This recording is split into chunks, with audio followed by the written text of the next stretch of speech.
Master blaster Sachin Tendulkar member of order of Australia पुरस्कारानं सन्मानित. नितीन गडकरींना पाठिंबा नसल्याचं वृत्त चुकीचं, सुषमा स्वराज यांचं स्पष्टीकरण. पिंपरी चिंचवडमध्ये आत्महत्यांचं सत्र सुरूच, टीव्ही पाहण्यावरून वडील रागावल्यानं मुलीची आत्महत्या. राजकारण्यांना गोळ्या घालाव्याशा वाटतात, अभिनेते परेश रावल यांचं पुलोत्सवातील मुलाखतीत वक्तव्य. मास्टर ब्लास्टर सचिन तेंडुलकरच्या शेरपेचात आणखी एक मानाचा तुरा खोवला गेलाय. सचिनला ऑर्डर ऑफ ऑस्ट्रेलिया या ऑस्ट्रेलियाच्या सर्वोच्च सन्मानानं गौरवण्यात आलाय. ऑस्ट्रेलियाचे सांस्कृतिक मंत्री सायमन क्रीन यांच्या हस्ते सचिनला ऑर्डर ऑफ ऑस्ट्रेलियानं गौरवण्यात आलं. भाजपचे राष्ट्रीय अध्यक्ष नितीन गडकरी यांना आपला पाठिंबा नसल्याचं वृत्त चुकीचं आहे, असं स्पष्टीकरण पक्षाच्या नेत्या सुषमा स्वराज यांनी दिलंय.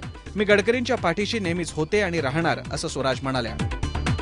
स्वामी विवेकानंद यांच्यावर केलेल्या टिप्पणीवर भाजपचे राष्ट्रीय अध्यक्ष नितीन गडकरी यांनी दिलगिरी व्यक्त केली आहे. माझ्या या विधानानं जर कुणाच्या भावना दुखावल्या असतील तर मी माफी मागतो, या शब्दात गडकरी यांनी या प्रकरणाला पूर्णविराम देण्याचा प्रयत्न केलाय. शिवसेनेचे कार्याध्यक्ष उद्धव ठाकरे यांना आज लीलावती रुग्णालयातून डिस्चार्ज देण्यात आला. उद्धव ठाकरेंवर 4 नोव्हेंबर रोजी दुसरी अँजिओप्लास्टी करण्यात आली. अँजिओप्लास्टी यशस्वी झाल्यानंतर 2च दिवसात उद्धव ठाकरेंना रुग्णालयातून सुट्टी मिळाली. बांद्र्यातील स्पॅनिश मुलीवर झालेल्या बलात्काराप्रकरणी एका संशयिताला ताब्यात घेण्यात आलंय. बादशाह अन्सारी असं त्याचं नाव आहे. सोमवारी जारी केलेल्या रेखाचित्राशी साधर्म्य असल्यानं बादशाहला ताब्यात घेण्यात आलं. पिंपरी चिंचवडमध्ये आत्महत्यांचं सत्र सुरूच आहे. टीव्ही पाहण्यावरून वडील रागावल्यानं 11 वर्षीय मुलीनं आत्महत्या केली. सोनम चौधरी असं या मुलीचं नाव आहे. गेल्या 8 दिवसातील शहरामधली ही 15वी आत्महत्या आहे.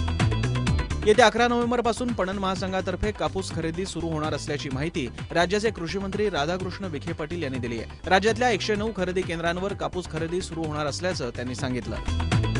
पुण्यातील पुलोत्सवात अभिनेते परेश रावल यांचाही गौरव करण्यात आला. यावेळी परेश रावल यांनी दिलेल्या मुलाखतीत देशातील राजकारणावर कठोर शब्दात टीका केली. राजकारण्यांना गोळ्या घालाव्याशा वाटतात, असं परेश रावल म्हणाले.